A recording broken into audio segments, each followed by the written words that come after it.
Greetings, everybody, and welcome to another episode of Pammy Out Loud. I am your host, Pammy, and this is a podcast about making connections and finding community. Today, we are celebrating the beginning of season 2, where I'm going to be talking to many of my friends. I'm going to be calling this the season of Pammy and Friends, where I'm going to talk to people that I have connected with on various topics, and I'm bringing back a fan favorite from season 1. Wow. My good friend, Cass Grange. Welcome, Cass. It's good to see you. Good to see you, Pam. It's good to be here. Thank you.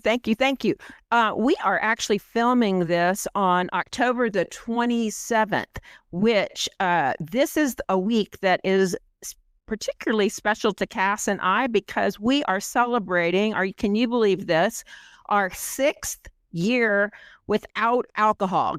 We are going alcohol free. It's been 6 years, girlfriend. High five. High five. Bam, bam. Bam. Can you believe that? No, but it was a very good decision, and I'm so glad we both did it. And Pamela, you've been an inspiration to me. Oh, and you to me too. I am sitting here with my Sober Sis hat on to mark the occasion. Sober Sis was the program that Cass and I went through, which was a series of emails and connections with other women that were pursuing the same path. And when we did it, we really, neither one of us planned to completely give up alcohol. We were just resetting our relationship with alcohol, so to speak. Right. And then we both decided to just kind of keep on trucking with it. And, Cass is a financial advisor for Watercolor Financial here in Austin. And one of the things I want to talk about before we get into the topic of the day is the fact of how expensive drinking is.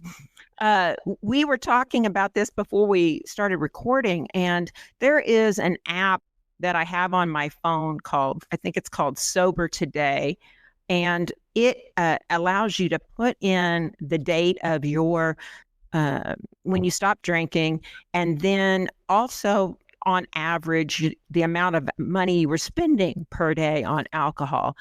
So you can pull it up and see how much savings you have and how many days it's been. So just a few facts for us, Cass, before we get started.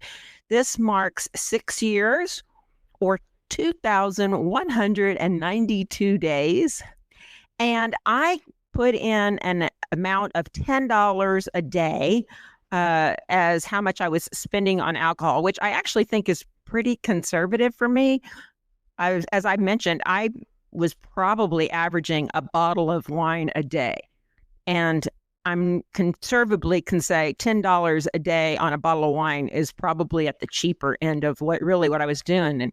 And as you know, you can't go out for dinner and have 2 glasses of wine for $10, No. much less anything else, margaritas or whatever. So with my figures, I show that as of today, I have not spent, let me see, the amount is $21,924 on alcohol.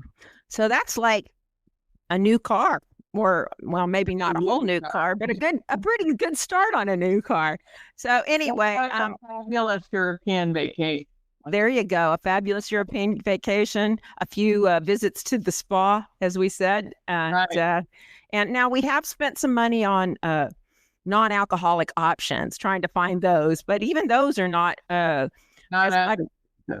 No, and they're not the priority that alcohol ever was for me. So anyway, congratulations, girlfriend. Celebration to cheers to both of us, right? Cheers to both of us. And really that mindfulness and staying focused and every day having a goal can make a big difference in your life, financially, health-wise, mentally, sleep-wise. Yeah, the positives outweigh the negatives. Yeah, we were talking earlier about how at the beginning of this, we would psych ourselves up by saying we're on the cutting edge of something, doing this whole sober movement. And I'm not sure we really believed it. I think we kind of said that to ourselves to convince ourselves, but it really has, that's really what's the word I'm looking for? That's been the truth. That has been the truth. We are seeing a decrease in alcohol consumption at all levels, particularly in the Gen Z group, they're saying. So they are looking at the studies and making good choices, I think. Yes. So the last time that I had Cass on, we had the discussion. We were talking about aging in place and how do we do that.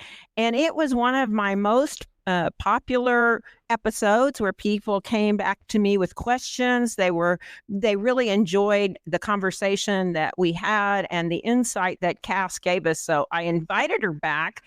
And today we want to take on the topic of, should you gift money to your adult children? And this is a topic that's got a lot of people talking. What to do and how to best support our children as they become young adults. And we have the resources to help them. When and how is the best way to do that? So, do you have some stories for us? Let me ask you. Tell me, in your experience as a financial advisor, like, what is maybe your best story you have about that? Well, thanks, Pamela, for letting me talk again. This is a complicated topic. Let me just start with that. And it's different for every family, and fairness looks different in every family. And how we were raised is part of it too. So I had a client who absolutely had enough money. His wife had died. He had children and stepchildren, and he wasn't a generous person. He grew up in the Depression. He had all that Depression dust on him. So, he had saved more money from his pensions. And so, by the time you're 85, do you really need to reinvest that money? So I said, what about giving some of this money to your children? And he said, well, they don't need it. They live more lavishly than I do, which is one of the reasons that adult parents don't give money to their kids, because in a way they don't approve of how they're already spending their money. And then he said, well, two of them need it. These two. And I said, well, if you give it to two of them, you need to give it to all of them. And you need to also give it to your stepchildren. And he said, oh yeah, one of them who needs it is my stepdaughter. He said, but I have to give it to all of them because one of them has the money. I said, I just think it would be better if you gave all six of them, let's say $10,000, because I think that was the limit at the time that you could do without having to fill out the gift tax forms. And I said, but if you give them the money, you have to give it to them freely. So if they put in a hot tub, he goes, a hot tub? He hated that idea. I said, you just got to let it go. Right. And he said, well, I'm going to think about it. So then he thought about it, and then he mailed each of them a check. And he told me he was going to do that. And then he called me up, and I remember what he said to me. He said, I am lighter than air today. Aww. I am floating. I am so happy that I did this. And I think it was good that he did it. I think that his kids probably needed that money. And he got to see them thank him. And I don't think he was a particularly easy father to deal with, or stepfather. And I think it smoothed things out just a little bit. So, and it didn't hurt his financial situation a whit. And that's a great story. So you have to think, am I going to need the money? And I have seen people be overly generous and give their kids too much money. And then I've seen the whole deal of, I'm going to give my kids all my money so before 5 years, so there isn't that look back from the government, so I don't spend my money on the nursing home. And I would not recommend that at all, because then you have to go into a Medicaid nursing home. And in most places like Austin, Texas, that isn't really where you care to spend your last days. Right, right. Okay, so say more about that. When the repeat back what you said about the money at the. I'm You have to sorry. fly Yeah, yes. Over it. 5 years. What do you mean by that? So Do there's this rule that if you want to qualify for Medicaid, that you have to spend down your assets. And we don't got have it. to Got do it. that, but you have to go down to about $2,000. So if you gift money to your kids through the years and you get rid of all your assets, then you would, in theory, be able to qualify for Medicaid. But I don't recommend that. I don't think it's a good idea, but Got you'd it. be surprised at the number of people who talk about doing Wow, that's interesting to me. that. Do you have a story that you think is particularly illustrates some of the bad end of gift giving?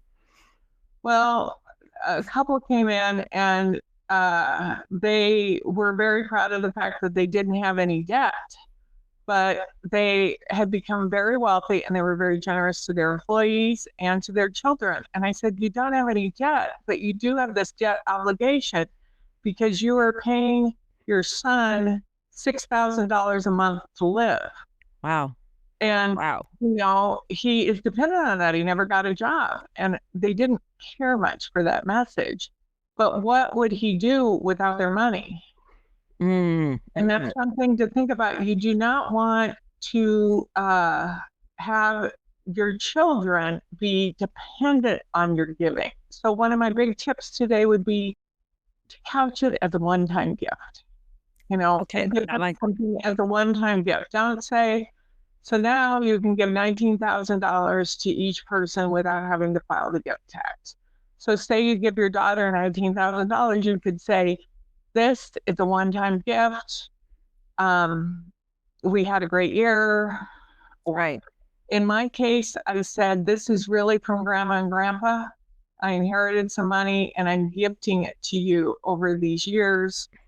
And then for me, I put it in their Roth IRAs and said, Grandpa believed in funding your retirement. And this is really from Grandma and Grandpa. And they would be so pleased that you have a retirement account. So I'm trying to teach them my values and my parent values at the same time. I like that. I like that a lot. Let's talk just to clarify for people who haven't been paying attention to, like, explain again what the actual gift giving rule is per taxing in the It's government. complicated and people get hung up on this. And you heard you can give people $10,000 and $12,000. Well, now it's $19,000 in 2025.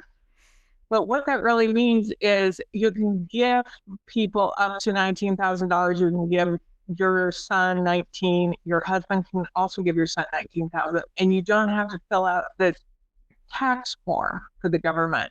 It isn't that you'll pay taxes on anything over 19,000, but they want to keep track of that, and it goes against your credit that you have. So, in case you ever have to pay estate tax, which less than 1% of us are ever going to have to do. Mm-hmm. So, if you really have a lot of money and want to give your kids more than 19,000, you can. It's just there's a few more hoops to jump through in terms of tax form, but you don't pay any more right now in taxes, and neither do they. Oh, that's interesting. I didn't realize that. And then, of course, there's also ways of setting up trusts where monies can go through that. Correct. And that is for probably more complicated situations. Sometimes I think that people make it more complicated than it needs to be. Okay. They've heard, oh my gosh, what about gift tax and all this? And it isn't quite as complicated. And sometimes I think people do that because they don't really want to give the gift. But there is a reason to be hesitant on giving your adult children gifts. In a way, so sorry. Go ahead. No, I was just going to say, let's talk about the pros and cons. Let's go down. I mean, and then, I mean, do you fall on an absolute, you should not gift your kids, or you should gift your kids? You don't have an absolute. So let's just walk through some of your pros and cons and the things that you have seen with some of your clients that have been maybe speed bumps or roadblocks to the process, and have either enhance their relationships with their children or maybe cause some problems down the road. There are both pros and cons to this. And in a way, I think by not giving gifts in your lifetime, my parents didn't give us gifts after we graduated from college. They paid for college and that was it. So the pro of that is absolutely, I didn't have to think, well, they gave the other siblings more money than me. How is this fair? I never had to think they're manipulating me with their money because they never did. They didn't ever give us any money to manipulate with. They could never, there's the pro of that for the adult children is we can walk around any house we own and say, we in the bank put this together. We didn't have to think mom and dad did this. Right. So those are really strong pros, but here are the cons. My folks died at 92 and 93 and I was 57 and I did inherit some money from them. And it's quite remarkable to live to be that old and still have some money left. And they were very proud of that, I think. I think they were happy that we inherited money, their 4 children. But it came in a year where I absolutely did not need that money. It made no significant impact on my life. And in fact, the IRA I inherited, which I have to pull that money out over 10 years now. You don't get to stretch it out over your lifetime. Oh, is that right? Yeah, that has changed. So I am going to be in the highest tax bracket of my life pulling that money out. So you think that's interesting. Well, so in a way, they could had a bigger impact on my life if they would have helped us a little in our 30s when we had young children and I was starting my own business and didn't have any money. Right. But, hindsight's 2020, but it made me rethink it. And so I changed my mind and I am gifting my children some money now, but in defense of my parents, I only have 2 children and they have 4. And the more you have, the more complicated it is.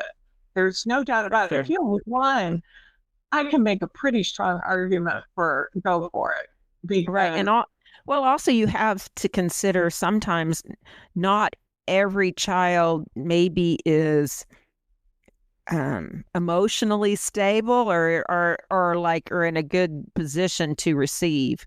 Absolutely. Right. And you don't, whether that's drug problems, whether it's gambling, could be any number of, they just are in a time of their life, they make bad choices, right?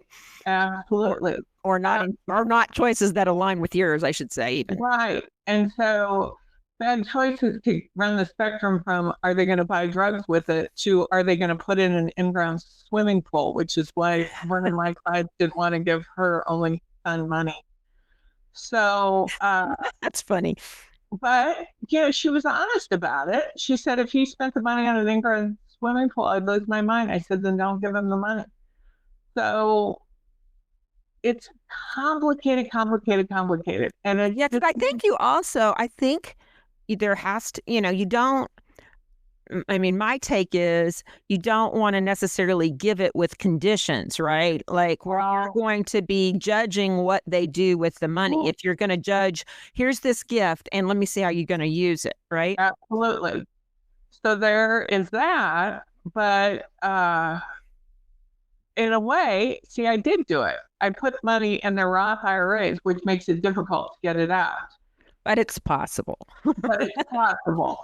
So to put conditions on it, you can try, but ultimately, if you give money away, it is their money and they get to do what they want with it.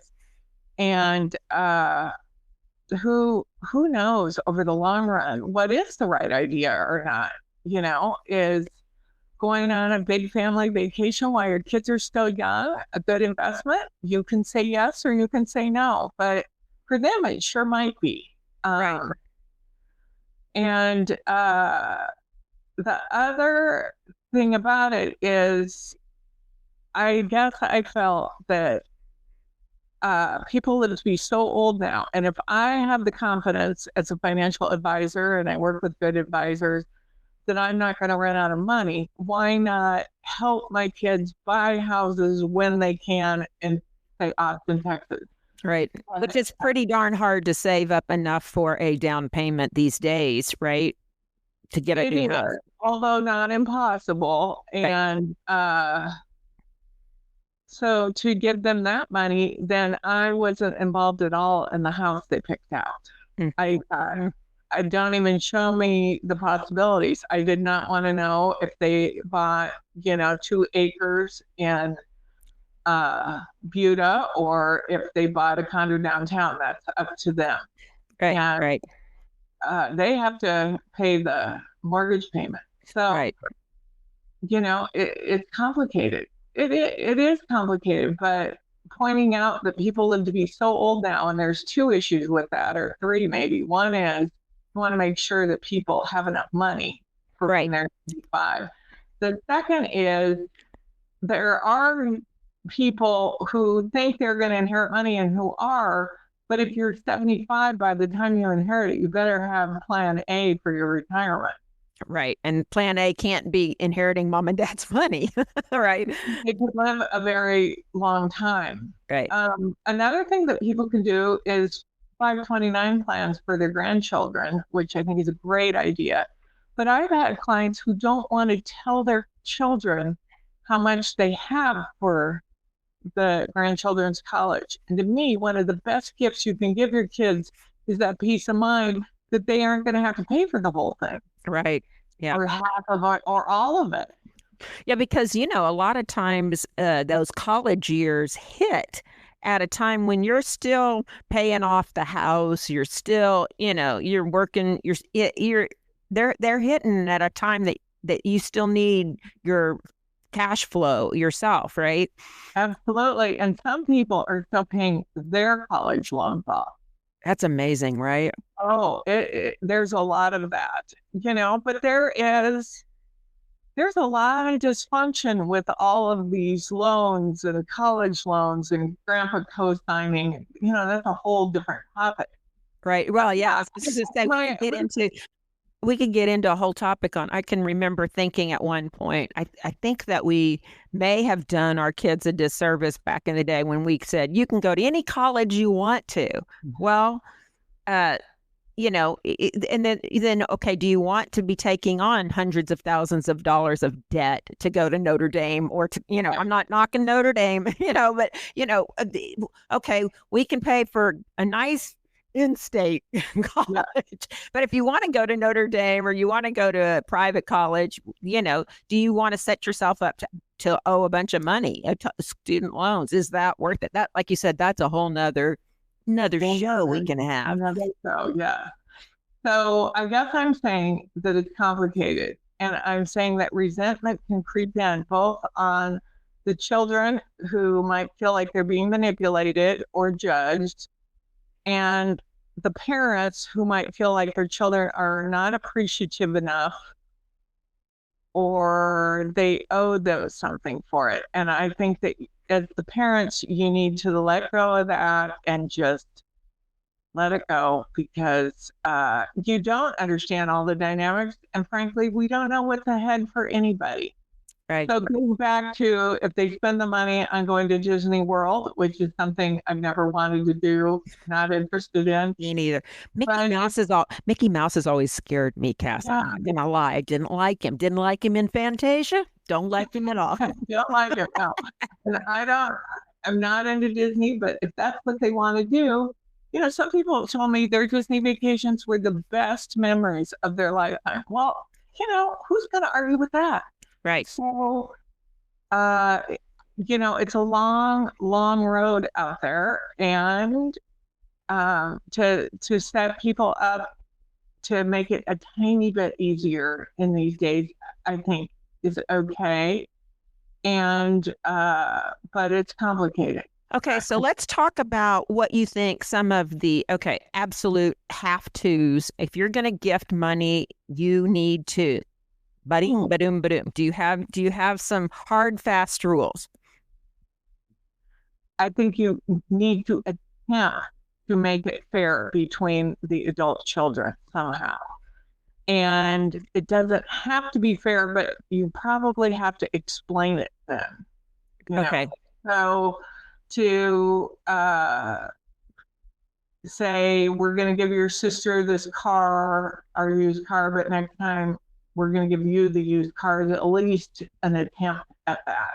Right, right, because it's an interesting dynamic. And speaking also as a parent of a child that has some special needs, um, he obviously gets more of our financial support than our other two. And it's something that definitely causes uh, a dilemma between, for Brian and I. We kind of think about that, like we don't want the other two to be resentful of that, right? And they have indicated that they aren't, right? They've indicated they don't, but on the other hand, you almost feel like if you're the one that's making a lot of money, right, you're being punished because you're successful, right? The prodigal son, it's in the Bible. Yeah, he did all the right things. And that story wasn't really about the son who came back. It was about him. Right. It wasn't about the prodigal son. It was about his brother who was exactly. mad. Exactly. And of course, nobody likes that story because we can all relate to the brother who was mad. Exactly. But I would say to talk openly about these things with your kids is such a better idea. And I've had a man say, well, I'm leaving more of my money to my daughter who's a teacher than my son who has a lot of money. And I said, did you talk to them about it? And he said, no, they can find out when I'm dead. And I think, wow, talk about lighting the bomb that's going to blow up after you die. Yeah, because that problem is what happens. That is, we always talk about we don't always, but sibling rivalry is frequently viewed as I'm angry at you. If you're my sister, right? I'm angry at my sister. What I'm really angry at is my parents, and what I see is the injustice between how they're treating me versus how they're treating you, right? And the collateral damage or the fallout of that is the anger gets back towards, and I'm mad at my sister. I'm not mad at my parent, right? I get angry at her, that's the problem with. I know Dave Ramsey, he is a big proponent of your will and your inheritance, what you leave to your children or whoever you're going to leave it to. It should not be a big surprise. It should not be. I agree with him. It shouldn't be in the wood-paneled boardroom of the attorney's office finding out what each person's going to get. That should have been decided and known, publicized, to all the people involved, or else you're really leaving, a landmine for your children.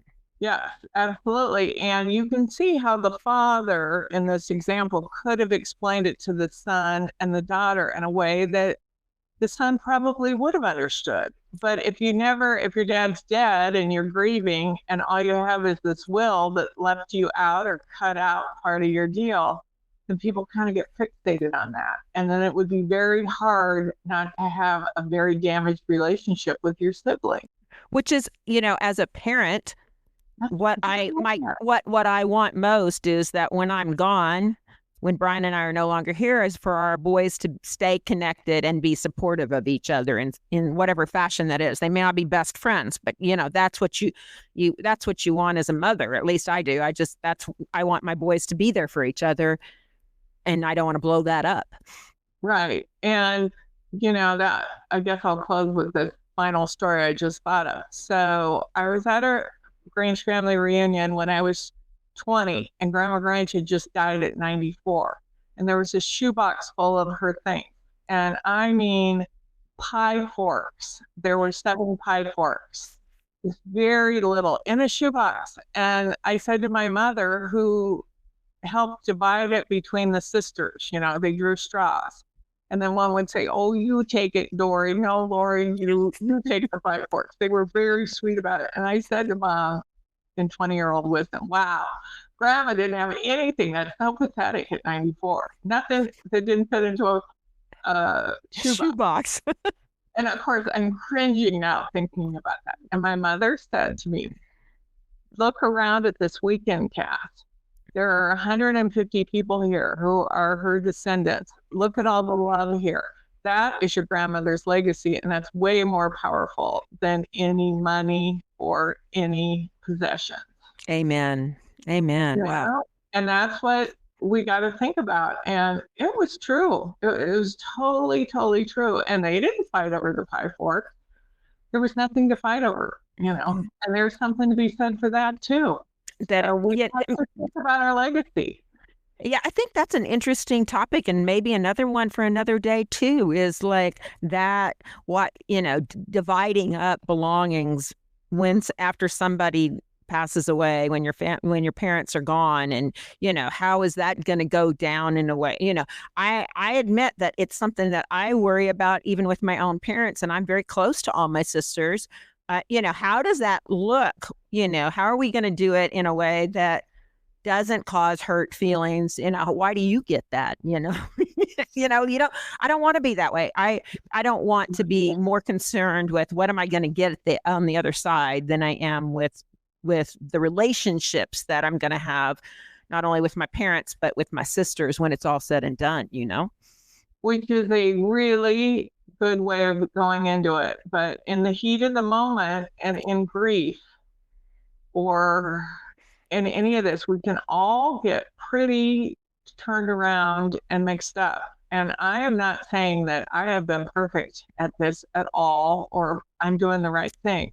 I'm just saying that instead of outwardly dismissing, well, I'm not giving my kids anything, they can get it when I die, to I'm giving them everything now.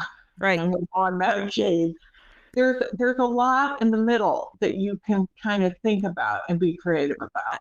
And I think that's a good point. It's not an absolute, you absolutely need to do this or you absolutely shouldn't do that. I think there is each situation, each family member, it's a little dicey, and it's worthy to consider both the pros and the cons of your gifting. Right. And I do want to say, I think that these conversations that are really important, and it's also, throwing things out on the table as a family, even to have the conversation is very valuable. I sure appreciate your insight and wisdom, and I hope you'll come back on. We have other topics that we want to delve into, and I think you're going to get to see more of Cass in the future. Before we wrap up, and Cass gives her final lawyer written disclaimer. I do want to say, if you have any questions, please email me at pammyoutloud@gmail.com, and I will feed them to Cass. If you have questions about what we've talked about today, or ideas for topics that you'd like to have surrounding this or any other issues, we sure invite you to share those with us. We're looking for this season to be a season of opening up eyes and making connections in all new ways. And I'm just really excited to share it with you all. So on that note, thank you so much. And Cass, let's hear from the lawyer.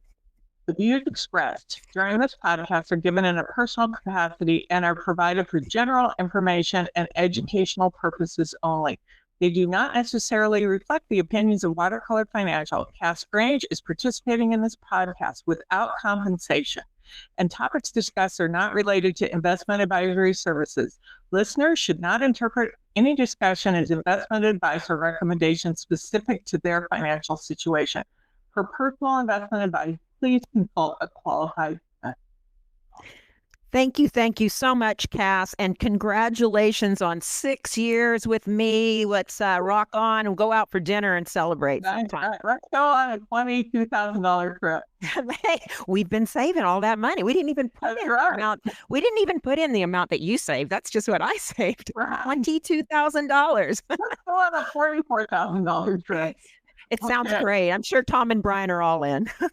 All right. All right. Bye-bye, my girlfriend. Take off. Have a great day, everybody. Bye-bye.